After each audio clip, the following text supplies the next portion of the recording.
Good morning student. तो मैं आज आपके सामने फिर उपस्थित हूँ एक नई वीडियो के साथ।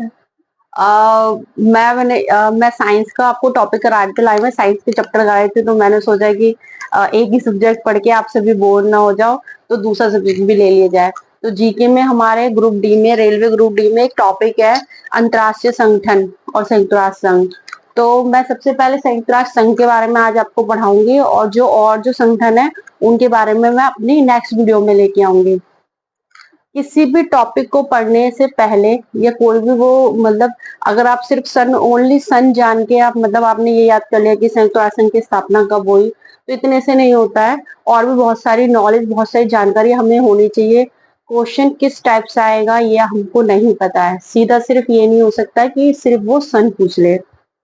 देखिए, किसी भी संगठन की स्थापना जब की जाती है जब हमें उसकी जरूरत होती है।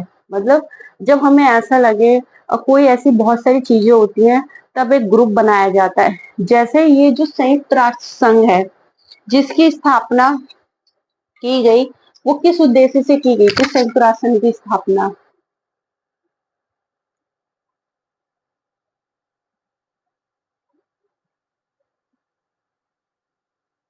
संयुक्त राष्ट्र संघ की स्थापना बेसिकली हमारे तीन जो है विश्व युद्ध हुए हैं। जब दूसरा विश्व युद्ध हमारा हुआ, तो जो वहां के लोग थे, जो वहां के संगठन थे, सभी देश तो पावरफुल होना चाहते हैं। तो वो सोच रहे थे कि दूसरा विश्व युद्ध समाप्त होने के बाद भी अगर संयुक्त राष्ट्र संघ की स्थापना नहीं की जाती, तो तीसरा विश्व युद्ध भी होता। इसलिए जब सैन फ्रांसिस्को सम्मेलन हुआ, उसके 4 महीने बाद जो है वो संयुक्त राष्ट्र संघ की स्थापना की गई। संयुक्त राष्ट्र संघ की स्थापना 14 अक्टूबर 1945 में की गई थी। ठीक है। और इसके कौन कौन से उस समय मुख्य देश थे? सबसे पहला था चीन, फ्रांस, सोवियत संघ, यूनाइटेड किंगडम, संयुक्त राज्य अमेरिका। आपको पता होगा बच्चों कि हमारे हमारे इसमें ये जो संयुक्त राष्ट्र संघ है, इस संगठन में दो तरह के सदस्य होते हैं। एक होता है स्थायी और एक होता है अस्थायी।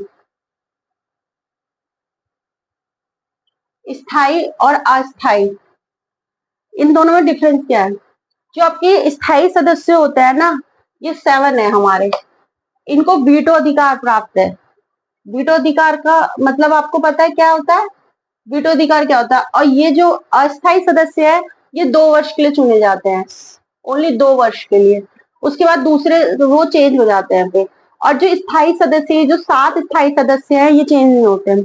इनको वीटो अधिकार प्राप्त है। यानी अगर मान लो संयुक्त राष्ट्र संघ के सामने कोई मुद्दा रखा गया है, जैसे बेसिकली अब हम भारत की बात करें, क्योंकि हम इंडियन है, तो हम भारत की उदाहरण से मैं आपको समझाऊंगी, तो आप ज्यादा अच्छे से समझोगे। जैसे मान लो हम भारत जो है हमेशा आतंकवाद का विरोध करता है, और वो बताता है कि पाकिस्तान, सबूत भी देता है कि पाकिस्तान जो है वो कैसे मतलब आतंकवादी घटनाओं को मुकाम पहुंचाता है। अभी रिसेंटली आपने एक कश्मीर का मुद्दा भी देखा होगा। कश्मीर का मुद्दा भी देखा होगा। उसमें हमारे कितने जो टूरिस्ट हैं उन्हें मार दिया गया है। तो जब वो कहता है कि आतंक पाकिस्तानी जो कंट्री है उसे आतंकवादी देश घोषित कर दिया जाए, तो सारे जो और जो लोग हैं वो राजी हो जाते हैं। पर जो ये चीन है ना, चीन ये पाकिस्तान का मित्र बनता है। तो ये क्या करता है? अपना वीटो अधिकार यूज करके मना कर देता है। यानी कि जो 7 ये सदस्य है, इनमें से अगर एक भी अपना वीटो, ये जो 7 सदस्य है ना आपके, जो स्थायी सदस्य हैं, इन्हें जो वीटो अधिकार प्राप्त है, जो ये है आपके चीन, फ्रांस, सोवियत संघ, यूनाइटेड किंगडम, संयुक्त राज्य अमेरिका, ये सारे हैं। तो ये जो 7 सदस्य, अगर इनमें से एक भी कंट्री, एक भी स्टेट जो है वो, सॉरी, एक भी देश अगर मना करता है, तो वो जो है अपना वीटो का यूज कर लेगा, वीटो पावर। तो उस पे फिर सहमति नहीं होगी, हस्ताक्षर नहीं हो पाते हैं। तो हमेशा जो पाकिस्तान है वो इसी बात का फायदा उठा लेता है। चीन उसे सपोर्ट करता है और वो आतंकवादी जो देश है घोषित नहीं हो पाता। अब संयुक्त राष्ट्र संघ को कम 75 वर्ष हो चुके हैं। इन सब चीजों के बावजूद भी ऐसा नहीं है, हर किसी संगठन में, किसी भी चीज में कुछ तो कमियां होती हैं, पर इन सब के बावजूद भी संयुक्त राष्ट्र संघ जो है वो बहुत ज्यादा मददगार है और कंट्री के लिए। क्योंकि पूरे विश्व में कोई बात अगर हमें कहनी है तो हमें एक ऐसा मंच तो चाहिए होता है। चलो मान लिया हमने पाकिस्तान के साथ ये चीज है, पर अगर हमें और देशों के साथ व्यापार करने हैं, कोई चीज करनी है, तो उसके लिए करने के लिए हमें एक मंच की आवश्यकता होती है, जो है हमारा संयुक्त राष्ट्र संघ। स्टूडेंट एक मिनट मैं अभी आपको बता रही हूँ। तो हमें मतलब भले से चाहे चीन जो है वो पाकिस्तान का सपोर्ट करके उसे बचा लेता हो, पर इन सब चीजों कुछ कमियों के बावजूद भी जो है हमें एक ऐसे मंच की आवश्यकता होती है जहां हम अपनी बातों को रख सके। जैसे कोई भी चीज है, जब तक ग्रुप में वो डिस्कशन नहीं होता उसका सोल्यूशन निकलता। अगर हम छोटे लेवल पे देखें तो एक फैमिली में भी अगर कोई प्रॉब्लम होती है तो फैमिली के सारे लोग मिलके उसका सोल्यूशन करते हैं। फिर जब वो अगर फैमिली से हम फिर बाहर के, अगर हमारे एरिया की बात करें, एरिया में कोई परेशानी है तो जितने भी हमारे आस पड़ोस के लोग होंगे वो उसको सोल्यूशन करेंगे। उसके बाद उनके हाथ में वो चीज नहीं आएगी तो हम हमारे जो ये एमएलए होते हैं, विधायक होते हैं, हम इन पे जाते हैं, फिर वो सोल्यूशन करते हैं। उससे बड़ी चीज होती है तो हमारे क्यों कौन होते हैं, हमारे जो है मुख्यमंत्री, वो उसका सोल्यूशन करते हैं। मुख्यमंत्री के बाद आपके प्रधानमंत्री आते हैं।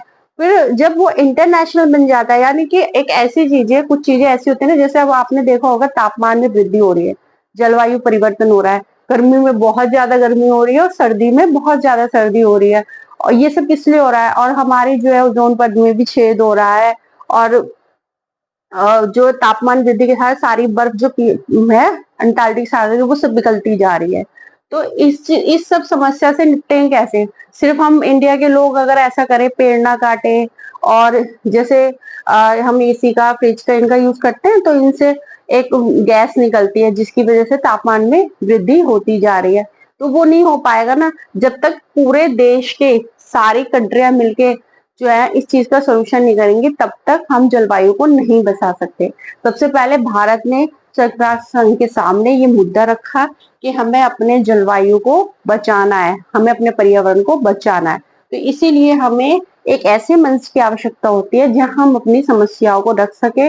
इंटरनेशनल लेवल पर भी आवश्यकता होती है, तो संयुक्त राष्ट्र संघ उसमें मदद करता है।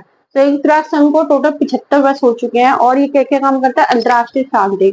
मान लो अब संयुक्त राष्ट्र संघ ने कुछ नियम कानून बनाए हैं। अगर कोई देश आपस में लड़ाई कर रहा है तो ये बीच का रास्ता निकालता है संयुक्त राष्ट्र संघ के जो है वो, ताकि शांति बनी रहे। अगर आपस में लड़ाई, उस लड़ाई को रोकने के लिए संयुक्त राष्ट्र संघ शांति का काम करता है। दूसरा, सुरक्षा। जो इस संगठन के सदस्य देश हैं, अगर मान लो कोई उनसे दूसरी कंट्री वाले जो लोग हैं उनसे अगर युद्ध कर रहे हैं तो उनको सुरक्षा मुहैया कराना भी संयुक्त राष्ट्र संघ का काम होता है।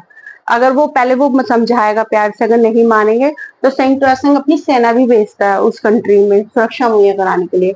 जरूरतमंद लोगों को मानवीय सहायता प्रदान करना। इसका मतलब यह है कि अगर किसी कंट्री में, किसी देश में भूकंप, बाढ़, भूस्खलन, ये जो प्राकृतिक आपदाएं होती हैं, अगर ऐसी आपदाएं आती हैं तो उन्हें आर्थिक सहायता भी संयुक्त राष्ट्र संघ प्रदान करता है पैसों से। ठीक है, दवाइयाँ वगैरह के लिए और खाने पीने के सामान के लिए, शेल्टर के लिए, इन सब चीजों के लिए संयुक्त राष्ट्र संघ जो है वो सहायता मुहैया कराता है। नेक्स्ट है मानव अधिकारों की रक्षा। अगर उसे लगता है कि किसी किसी देश में मानव अधिकारों का हनन हो रहा है, यानी कि लोगों को उनके अधिकार नहीं मिल रहे, उनको गुलाम बनाया जा रहा है, उनका शोषण किया जा रहा है, तो उसके लिए भी संयुक्त राष्ट्र संघ आवाज उठाता है। अंतर्राष्ट्रीय कानून को ये बनाए रखता है। बहुत सारे, कोई भी संगठन नियम अगर बनता है, कोई संगठन बन रहा है, कोई बनने, तो उसके कुछ रूल नियम होते हैं ना, तो वो इसके भी अपने कुछ कानून होते हैं जिसके अकॉर्डिंग ये सारे काम करता है। फिर मैंने आपको जलवायु परिवर्तन के बारे में भी बताया था। यहाँ लिखा है सतत विकास। इसका मतलब ये है कि हमें आने वाले समय में ऐसा विकास करना है जिससे कि हमारे पर्यावरण को नुकसान भी ना पहुंचे और हम विकास भी कर पाए। यानी कि मान लो अब हमारी आवश्यकता है कि हमें एक पेड़ को काटने की जरूरत है, तो हम एक को काटें और उसकी जगह 10 पेड़ लगाएं या 100 पेड़ लगाएं, तो उससे हमारी जरूरत भी पूरी पूरी हो जाएगी, हमारे पर्यावरण को नुकसान भी नहीं पहुंचेगा, और जो है पेड़ और भी लग जाएंगे। यानी कि पर्यावरण को बिना नुकसान पहुंचाए विकास करना ही सतत विकास कहलाता है। ये नहीं है कि आप अगर मान लो आपको घर बनाना है तो आपने जंगल काट दिया, तो ठीक है, आपने कुछ एरिया ले लिया मान लो घर बसाने के लिए, तो आप उससे ज्यादा और जहाँ बंजर भूमि है वहां जंगल बसाइए, ताकि वो जो एनिमल्स हैं उनको भी नुकसान ना हो। तो यही चीज समझाई गई है। ठीक है, इतना काफी है आपके लिए संयुक्त राष्ट्र संघ को समझना। और आगे जो और है अंतर्राष्ट्रीय संगठन, उसके बारे में मैं अपनी नेक्स्ट वीडियो में बताऊंगी। तो आप मुझे प्लीज ऐसे सपोर्ट कीजिए, मेरे चैनल को सब्सक्राइब कीजिए, लाइक कीजिए। Good bye student.